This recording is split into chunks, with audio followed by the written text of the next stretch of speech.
आज बाबा की 22/4 का महावाक्य है। आज बाबा ने कहा, बाबा आया है क्या लेने? कौन सा दान देते हैं बाबा को?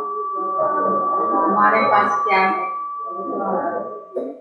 बाबा आया है, बाबा कहता तुम्हारे पास जो कीचड़ पट्टी है, जो पुरानी चीजें हैं, वो हमें दान में दे दो। बाबा फिर हमें नई दुनिया का मालिक बना देते हैं। तो बाबा ने कहा, बाबा से हमारा सदैव योग लगा रहे या उद्योग लगा रहे। आजकल बाबा रोज याद दिलाता है ना। उसका मूल आधार है देह और देह की दुनिया से ममत्व मिट जाए। जब तक देह और देह की दुनिया से ममत्व नहीं मिटेगा, तब तक बाबा से बुद्धियोग नहीं लगेगा। जब तक बाबा से बुद्धियोग नहीं लगेगा, तब तक प्राप्ति नहीं होगी। तो बाबा ने कहा तुम बच्चों को सदैव दुनिया से या देहदारी से ममत्व निकालकर एक बाप से ही बुद्धियोग जोड़ना है। सारे है मीठे बच्चे, बाबा आया है तुम बच्चों से दान लेने।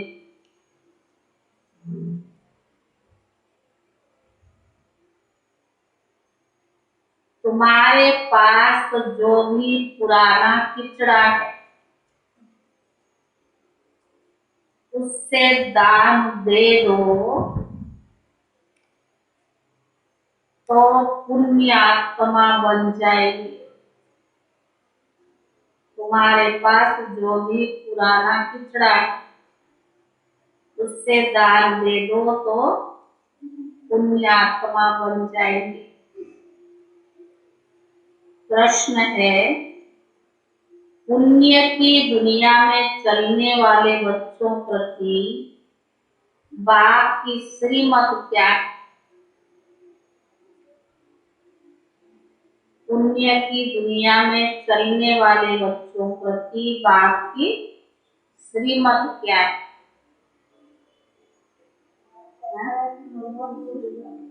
ममत्व मिटा दो। उत्तर है, मीठे बच्चे, पुण्य की दुनिया में चलना है तो सबसे ममत्व मिटाओ।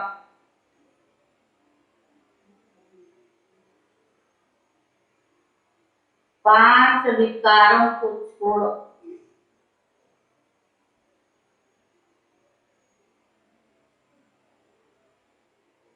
इस अंतिम जन्म में ज्ञान चिता पर बैठ, इस अंतिम जन्म में ज्ञान चिता पर बैठ पवित्र बनो तो पुण्य आत्मा बन पुण्य की दुनिया में चले जाएंगे। पवित्र बनो तो पुण्य आत्मा बन पुण्य की दुनिया में चले जाएंगे। ज्ञान योग को धारण कर अपनी देवी चलन बनाओ। ज्ञान योग को धारण कर अपनी देवी चलन बनाओ। बाप से सच्चा सौदा करो।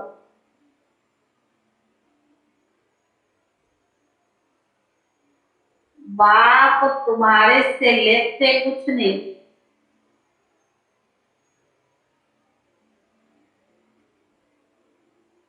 सिर्फ मम्मत तो मिट जाए उसकी युक्ति बताते। बाप से सच्चा सौदा करो। बाप तुम्हारे से लेते कुछ नहीं, सिर्फ ममत्व तो मिट जाए। उसकी युक्ति बताते हैं। बुद्धि से सब बाप के हवाले कर, बुद्धि से सब कुछ बाप के हवाले कर दो। गीत है इस पाप की दुनिया से ओम शांति। दुनिया के मनुष्य व रावण राज्य के मनुष्य पुकारते हैं, है पतित पावन आओ। पावन आत्मा पावन दुनिया अथवा पुण्य की दुनिया में ले चलो।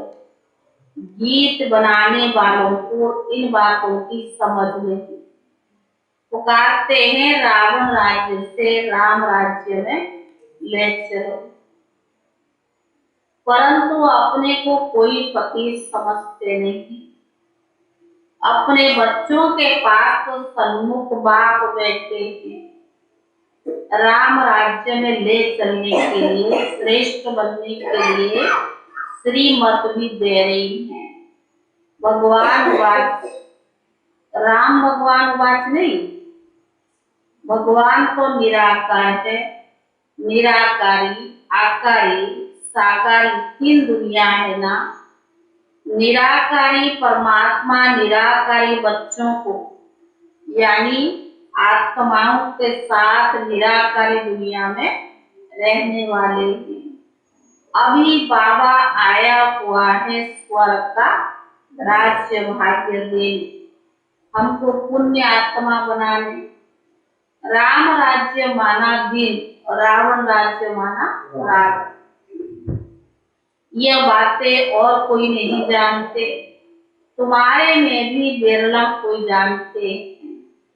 इस ज्ञान के लिए भी पवित्र बुद्धि चाहिए। मूल बात है याद। अच्छी चीज हमेशा याद रहती है ना। तुमको पुण्य क्या करना है? तुम्हारे पास जो पिछड़ा है वो मेरे हवाले कर दो। मनुष्य जब मरते हैं तो उसके बिस्तर, कपड़े आदि सब कर्मी गुरु को दे देते हैं। वह दूसरे किस्म के ब्राह्मण होते हैं। अब बाबा आया है तुम्हारे से उद्दान लेने के लिए। यह पुरानी दुनिया, पुरानी शरीर सब कुछ सड़ा हुआ है। यह मुझे दे दो और ममत्व सबसे मिटाओ। भले 10-20 करोड़ भी है, परंतु बाप कहते इनसे भी बुद्धि योग निकालो। बदले में तुमको सब कुछ नई दुनिया में मिलेगा। कितना ये सस्ता सौदा है? सस्ता है मुश्किल है? बाप कहते जिनमें मैंने प्रवेश किया उसने सब सौदा किया। अब देखो उसके बदले कितना राज्य भाग्य मिलता है।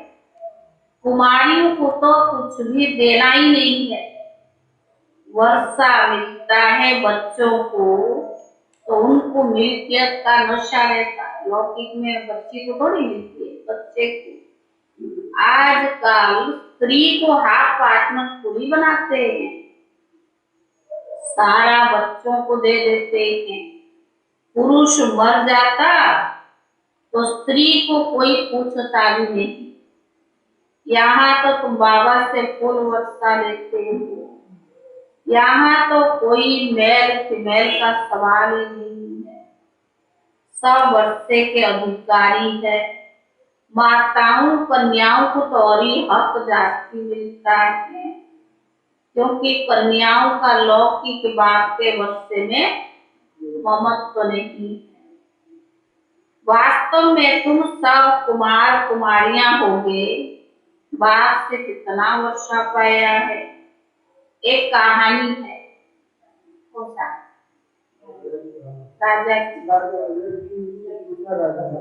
क्या किसकी खाते हो? राजा ने बच्चियों से पूछा किसका खाते हो? एक ने कहा अपने भाग्य का, तो राजा ने उसको निकाल दिया। तो बाबा ने कहा वो बाप से भी साहूकार हो गए। बाप को निमंत्रण दिया, पूछा अब मैं किसका खाती हूँ? तो देखो बाप भी कहते हैं बच्चे तुम अपनी तकदीर, तुम सब अपनी तकदीर खुद बनाते। दिल्ली में एक ग्राउंड है, नाम रखा है रामलीला ग्राउंड। वास्तव में नाम रखना चाहिए रावण लीला, क्योंकि इस समय सारे विश्व पर रावण लीला चल रही है। बच्चों को राम लीला ग्राउंड लेकर उसमें चित्र लगा देनी चाहिए। एक तरफ राम का चित्र हो और नीचे बड़ा रावण का चित्र भी हो, बहुत बड़ा गोला भी हो, बीच में लिख देना चाहिए यह है राम राज्य और यह है रावण राज्य। तो समझ में आ जाए देवताओं की कितनी महिमा है। सर्वगुण संपन्न, संपूर्ण निर्विकारी, 16 कला संपूर्ण, मर्यादा पुरुषोत्तम। आधा कलप है कलयुगी भ्रष्टाचारी रावण राज्य, उनमें सभी आ जाते हैं। अब रावण राज्य का अंत तो राम ही करेंगे ना। इस समय रामलीला है नहीं, सारी दुनिया में रावण लीला है। रामलीला होती है सतयुग में, लेकिन सभी अपने को बड़ा अक्लमंद समझते हैं। श्री श्री का टाइटल भी रखवाते हैं। यह टाइटल तो सिर्फ निराकार परम पिता परमात्मा का, जिस द्वारा श्री लक्ष्मी नारायण भी राज्य पाते हैं।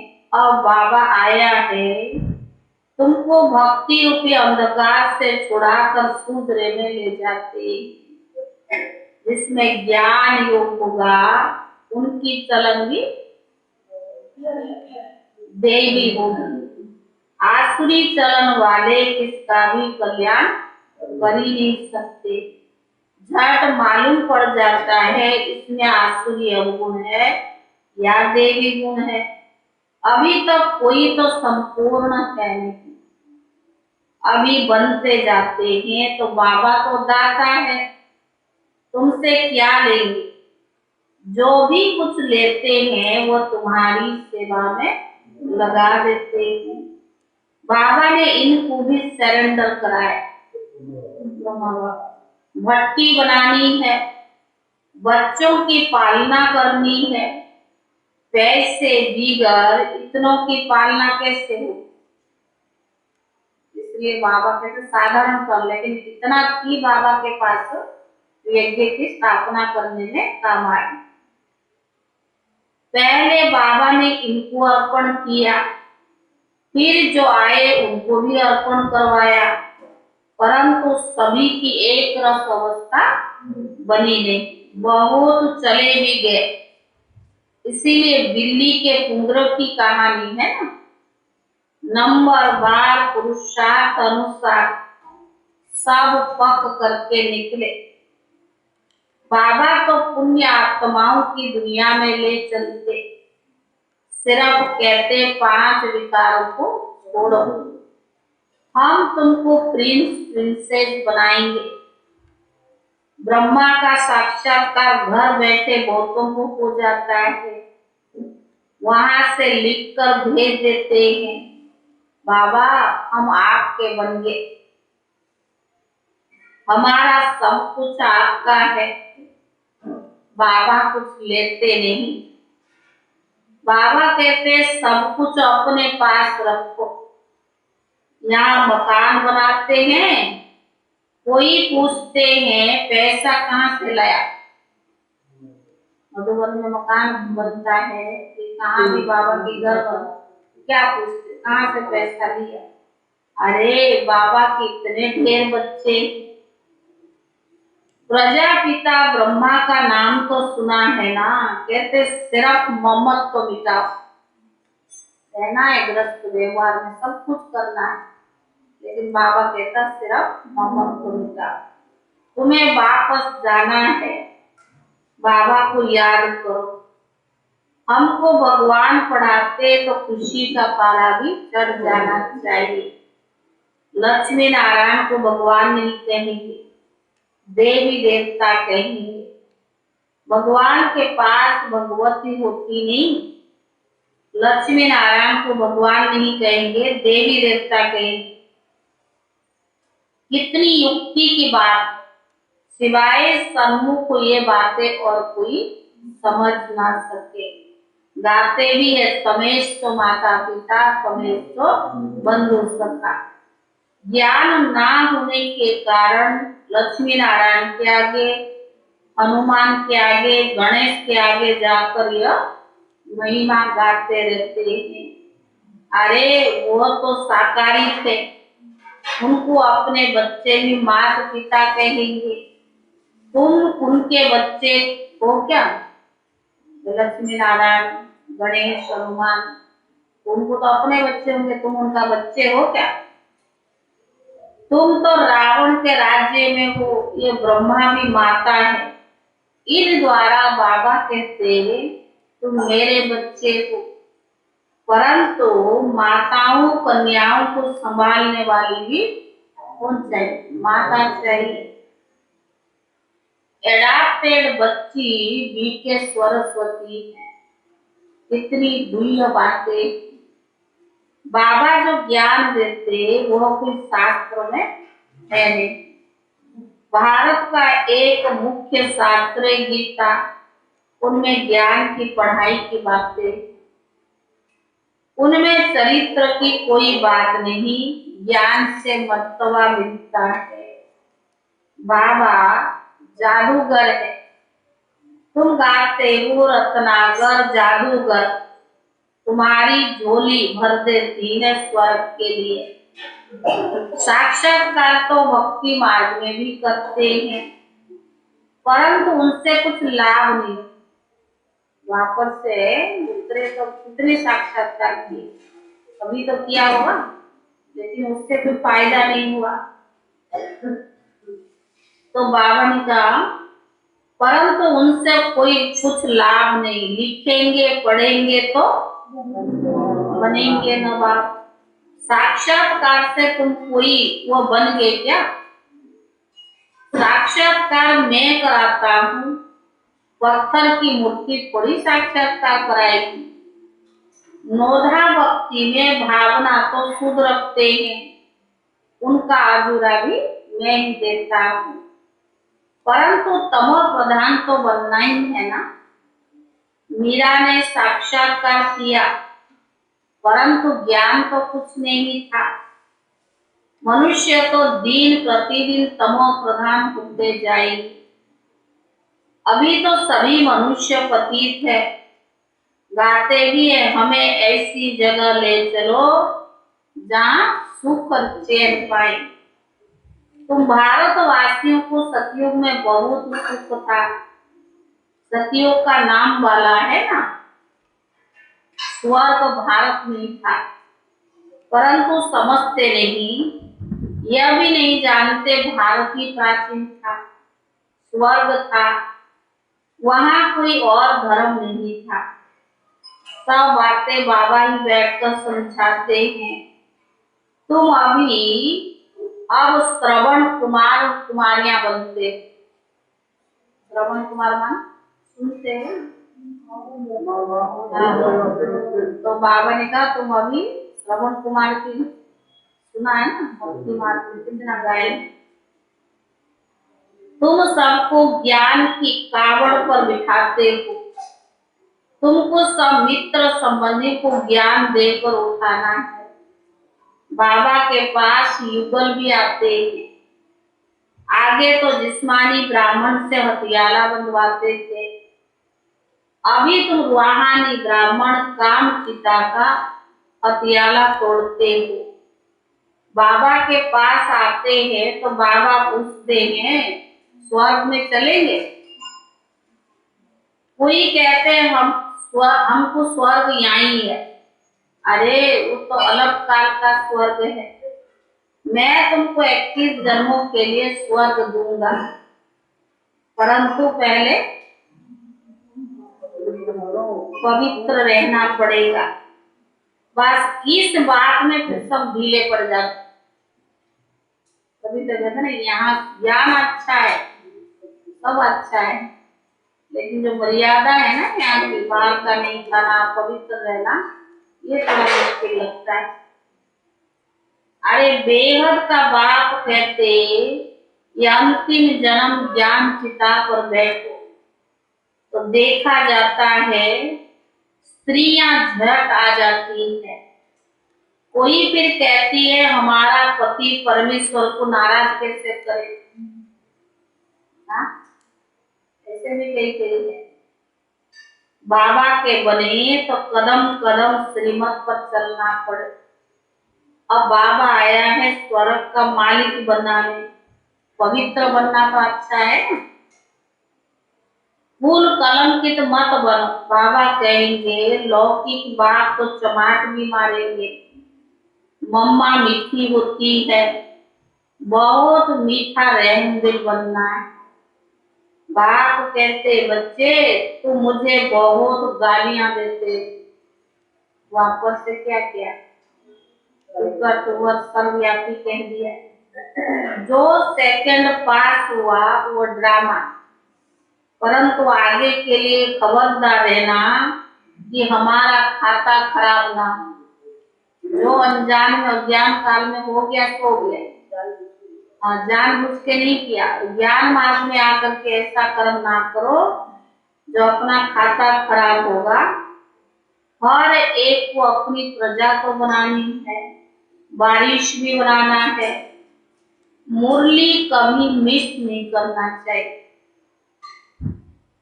कोई पॉइंट मिस ना हो जाए।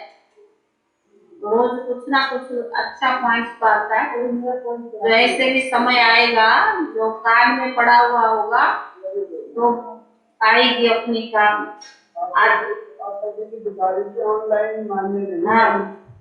ऑफलाइन वो तो आराम पसंद हो गया ना, कहते हम तो सुनते हैं मूवी, ऑनलाइन सुन लेते, तो वो अरे यहाँ आकर के सुनते हैं, फर्क बहुत है ना।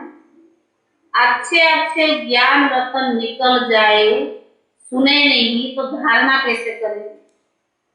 तो चलो 2 दिन सुन लेंगे कोई बात नहीं, तो बाबा ने कहा अगर अच्छे अच्छे ज्ञान रतन निकल जाए, सुने नहीं तो धारणा कैसे करेंगे।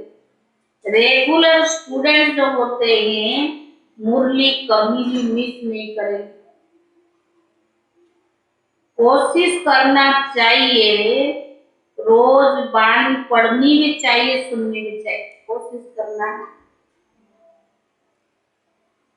अच्छा मीठे मीठे सिखिले दे बच्चों प्रति माता पिता बाप दादा का याद प्यार और गुड मॉर्निंग। रूहानी बाप की रूहानी बच्चों को नमस्ते, रूहानी बच्चों की तरफ से रूहानी बाप दादा को याद प्यार और नमस्ते। मम्मा के अनमोल महावाक्य, मातेश्वरी जी के अनमोल महावाक्य, इस अविनाशी कार्तिक शांति मातेश्वरी जी के अनमोल महावाक्य, इस अविनाशी ज्ञान पर अनेक नाम धरेंगे। इस अविनाशी ईश्वरीय ज्ञान पर अनेक नाम धरे गए हैं, यानी रखे गए हैं। कोई इस ज्ञान को ज्ञान अमृत भी कहते हैं, कोई ज्ञान को अंजन भी कहते हैं। गुरु नानक ने कहा ज्ञान अंजन गुरु दिया, कोई ने फिर ज्ञान वर्षा भी कहा, क्योंकि इस ज्ञान से ही सारी सृष्टि हरी भरी बन जाती है। जो भी तमो प्रधान मनुष्य है वो सतो गुणी मनुष्य बन जाते हैं, और ज्ञान अंजन से अंधियारा भी मिट जाता है। इस ज्ञान को भी अमृत कहते हैं, जिससे मनुष्य 5 विकारों की अग्नि से जल रहे थे उससे ठंडे हो जाते हैं, इसलिए ज्ञान अमृत है। देखो गीता में परमात्मा साफ कहते हैं, कामेषु क्रोधेषु, उसमें भी पहला मुख्य है काम, जो ये 5 विकारों के मुख्य बीज है। बीज होने से फिर क्रोध, लोभ, मोह, अहंकार आदि झाड़ पैदा होता है।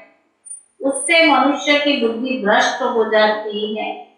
अब उसी बुद्धि में ज्ञान की धारणा होती है। अब ज्ञान की धारणा पूर्ण बुद्धि हो जाती है तो विकारों का बीज भी खत्म हो जाता है। बाकी सन्यासी तो समझते विकारों को बस करना बड़ी कठिन बात है। अब ये ज्ञान तो सन्यासियों में भी है नहीं, तो ऐसी शिक्षा के देवे कैसे? सिर्फ ऐसे ही कहते कि मर्यादा में रहो, परंतु असूल मर्यादा कौन सी थी? वह मर्यादा को आजकल टूट गई है। कहाँ वो सतयुगी त्रेतायुगी देवी देवताओं की मर्यादा, जो ग्रस्त व्यवहार में कैसे निर्विकारी प्रवृत्ति में रहते थे। अब तो सच्ची मर्यादा है कहाँ?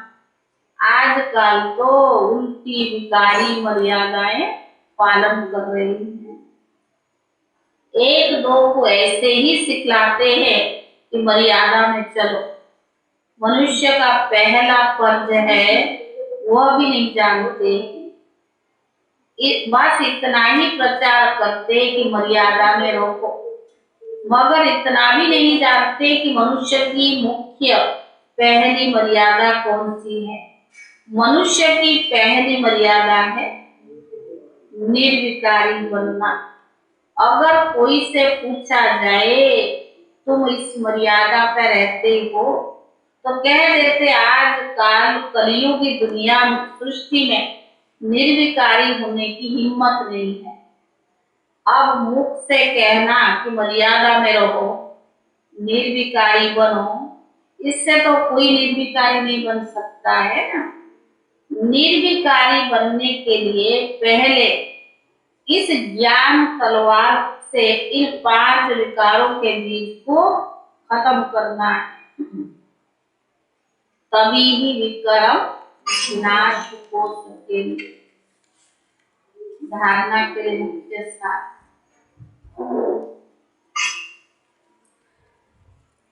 सुना देते। अभी राम निवास भाई आए हैं, वो भी 5-10 मिनट सुनाएंगे, फिर बाबा को भोग लगेगा। आपको बताया था माता जी है वो आई नहीं, आज का दिन है ना उनका, इसलिए वो आएगी बाद में। और उन्होंने बाबा को भोग लगाने के लिए कहा था। उनकी पति ने कोरोना में ही शरीर छोड़ा, यानी ऑक्सीजन कम होने के बजाय अटैक पड़ा तो शरीर छोड़ा। 22 अप्रैल 5 का ही दिन है, तो बाबा को भोग लगाएंगे, उस आत्मा को भी शांति का दान देंगे। कल भी भोग तो नहीं है, पर गुरमीत बहन ने बोला एक दिन क्यों बाकी रहे, कल भी दूध ठंडा दूध और फल दे देना। परसों है, ये दोनों कामता बहन है ना, दोनों का नाम कामता है। इन्होंने अप्रैल में ज्ञान में आए, तो डेट तो निकल ही गई है, पर है अप्रैल मास, क्योंकि अभी भोग का बहुत लंबा है ना। और 26 तारीख को मंगलवार है, वो परमेश्वरी माता हर वर्ष उनका कोई उनके नाम से भोग लगाती है। हाँ जो भी है, मंगलवार का, गुरुवार को फिर भोग होता है। धारणा के लिए मुख्य सार, पहला अपना खाता खराब ना हो, इसके लिए बहुत खबरदार रहना है। कभी फूल कलंकित नहीं बनना, कभी फूल कलंकित नहीं बनना है। पढ़ाई रोज पढ़नी है, मिस नहीं करनी। कभी फूल कलंकित नहीं बनना है, पढ़ाई रोज पढ़नी है, मिस नहीं करनी है। दूसरा, श्रवण कुमार और कुमारी बन ज्ञान कांबड़ पर सबको बिठाना। श्रवण कुमार और कुमारी वन, ज्ञान कावड़ पर सबको बिठाना है। मित्र संबंधियों को भी ज्ञान दे, उनका कल्याण करना। मित्र संबंधियों को भी ज्ञान दे, उनका भी कल्याण करना। वरदान,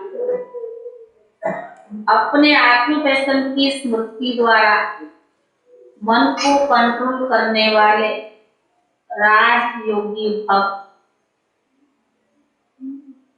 अपने ऑक्यूपेशन की स्मृति द्वारा मन को कंट्रोल करने वाले राजयोगी भव।